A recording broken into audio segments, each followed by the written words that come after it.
Morning everybody, welcome to Leon's Chainsaw Parts and Repair. Got the 995D torn apart yesterday. Fired it up one last time, make sure everything was good, ran great.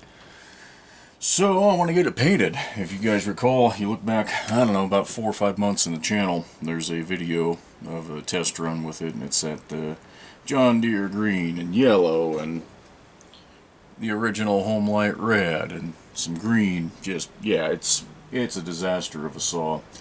But I'm ready to start blasting it. And I know I've talked on the forums about this, a little bit on the channel as well, probably a lot. This is a blast cabinet from Harbor Freight. It's not a high-end model by any stretch, but it works. There's some videos out on YouTube. I'm not going to go into huge detail on this because the guy who did his did a much better job. But basically, if you buy one of these, it's worth taking the time when it's new to flip these screws.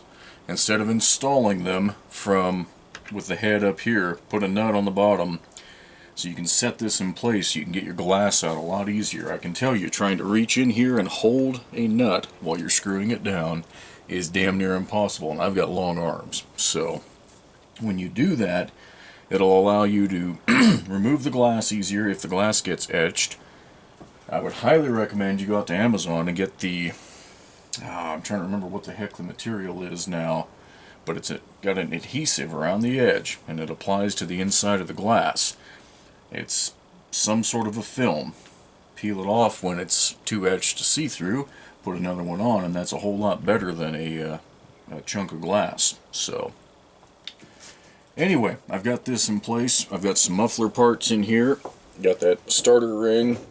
Got the air filter mount. So some of these will be parts that don't get painted. This I'll probably leave natural metal finish because that's what was there originally. Might clear coat it. But again, I've talked about using aluminum oxide. I really stand by it. My compressor has a, say a 1-horse motor. It's good for about 130 psi on about a 10-gallon tank. Maybe that's a 15. It's been too long since I've looked at it, but it's undersized for this cabinet and what it will draw. The net effect of that means the media doesn't tear this up very quickly. It takes paint off fairly well. Hardened sap or really hardened grease, you're going to need to take the time to scrape that and then blast it. So again, the plus size of this setup is it does not doesn't damage the metal, especially the magnesium, which is a little softer. So this is going to get loud when I start blasting here. I think you guys can see into this corner fairly well. I'll try to keep my hand out of the way as we go, and you can see how quickly the paint does or doesn't remove. I got a lot of this to come off with the pressure washer last night, so blasting most of these parts I don't anticipate a problem. But it's going to get loud because the compressor is going to kick on, and I'm going to run the shop vac. You guys can't see it in the video, but over on this left-hand side of the cabinet there's an attachment. If you don't run a vacuum, this will turn into a dust cloud in here that you can't even begin to see through. So anyway, we'll just do this for a few minutes and I'll show you kind of some of the results.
see, it's not very fast.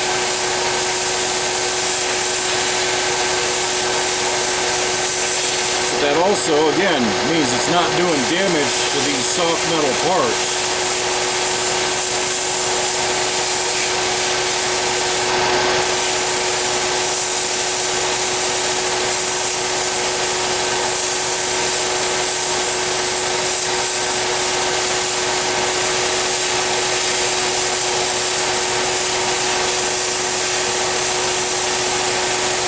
Early 60s paint, 50s and 60s paint comes off probably the easiest. Those are the saws we all see on eBay that have next to nothing left on them.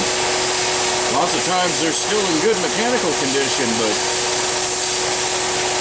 whether it was a lack of prep work, lack of primer, or just old crummy paint, the stuff didn't stay on very well. When you get up into the 80s, it got better. And then whenever they switched over to the powder coat style finish, that stuff's tough. Trying to blast, using this setup, trying to blast through that takes a lot of time. I usually have to mix a wire wheel in there somewhere to at least get a good portion of it off. In this ring, where there's some of the, I'm seeing areas where I didn't get all the old hardened grease and sawdust off, so I'm going to have to take the time to get a gentle pick or something and scrape some of that loose. What I really like about this, and it's accidental, is the simple fact that the surface that it leaves behind is just rough enough, and the primer and paint adhere really well, but it doesn't leave visible pits.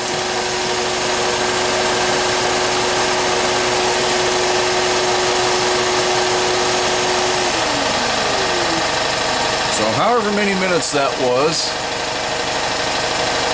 that's what we're looking at. There's still places that I missed. There's a broken rung I didn't even know about there. In addition, of course, the big section that I did know was missing. And you see, that's a pit right there. That's some damage. That is what it is. I don't care. But there, right in there, is some of that really hardened junk I was talking about. That, you know, I can scrape it with a thumbnail barely. I'll take my dental pick, just chisel all that crap off, and then flip this over and hit it from the other side. So, there's no reason to have you guys watch this slow process, but I will do some shots towards the end wherever I decide to stop. Today or this session, whenever I get tired of hunching over this cabinet, we'll come back and see what progress has been made. Okay folks, it is 3 hours later. It was roughly 9 o'clock when I started. It is almost noon right now, which explains why my stomach is starting to yell at me about lunch. It takes time. You can see everything turned out pretty nice. I've got a crack that I knew about that I'll fill in that. I'm not nearly talented enough to weld magnesium. That's just going to get a nice patch of JB weld on it. This thing's not going to be subjected to stress, so I don't really have too many worries about it. Pitting, I also am not going to worry about. I never have. The primer will fill some of it in. Some of it's just going to be character of the saw, because it is a 50-some-year-old saw, actually. 60-year-old saw, if it was built in 59, which I think it might have been. So I will mask off once I get everything cleaned. Obviously these parts have not been cleaned. You can see there's still media all over them. Brake cleaner's my friend when it comes to this part. I'll probably go ahead and do a water bath first and then brake clean to dry everything else out. Things like a crankcase are going to get masked off. I don't want to have to deal with scraping paint off of those gasket surfaces and out of the crankcase, so I'll seal that up. The various muffler parts and silver parts, I am still on the fence as to what I'm going to do. Part of me wants to clean the debris off of these like silver knobs and just clear coat them the way they are. I don't know. I'll see what they look like once they've been cleaned up. You see the pile of screws there. One thing I have learned the hard way: split the tank. It's easier to blast when it's together and not leaking. Obviously there's still, I mean, I cleaned this out with brake clean, but you're never going to get all the oil and gas out 100% unless you let it sit there and evaporate for, you know, a week and a half in hot weather. But what I've learned the hard way on is, even when you think a gasket has a phenomenal seal and you may not see any leakage coming out, there's still going to be a problem. This is the tank that I had on my XL 400, or 500, excuse me. It's got the fuel wick in there. So I couldn't do red coat on this one. And you can see that that dirty gasket leaked all along the seam and just bubbled the hell out of that paint. And that made me pretty sick when I saw that. So what that tells me is that the clear coat and the paint over the top of the gasket is not allowing the vapor to escape. Now those bubbles, when I popped them, so to speak, I mean, it was vapor that was behind there. There was no actual fuel. With a fuel cap that's actually sealed properly, that's what's going to happen if you don't have a good seal or a way for those vapors to escape. So what I'm going to do is I'm going to use this stuff. I've used it a number of different spots right now, including sealing gas tanks. And so far it has not leaked. So what I'll do is I'll paint these parts in halves, clear them, and then put it together with the Moto Seal. So that way, if something's going to pressurize and vaporize, or you know, a vapor's going to go through something, it's going to have to blow a gasket instead of paint. I don't think that's actually going to happen. I think that Moto Seal is pretty good stuff. So that's the conclusion I've come to. If it's got fuel, I'm going to split it in half and paint the parts individually, whether Homelite did it that way or not. That's irrelevant to me because I want it to actually work. And I want to be able to run these things once in a while. Not very often, but every once in a while would be nice. So again, I'll finish cleaning those, paint them. The screws, I'm going to run those over the wire wheel on the grinder to finish cleaning them up. And if you ever wonder how to paint screws, I'll show this when I actually get to the paint, but it's real simple. Take yourself a piece of cardboard, punch a bunch of holes, stand them up, paint them, you're good to go. So anyway, I'm going to spend some time cleaning this mess, get these parts drying out for a day or so, make sure I get all the media out, like blind holes that don't go all the way through. I guarantee there's a ton of media back in there right now, so that all needs to be flushed out.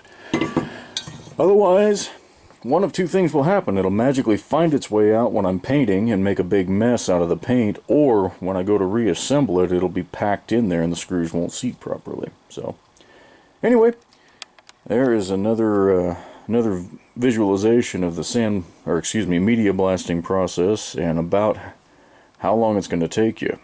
So if you've got a big saw, I would say it's a minimum of 3 hours blasting. I spent about an hour and a half last night disassembling and doing the first clean and degrease. So we've got 4.5 to 5 hours of prep in the saw already, and we haven't even begun to put any finish coat on there. So keep that in mind when you're tackling one of these projects.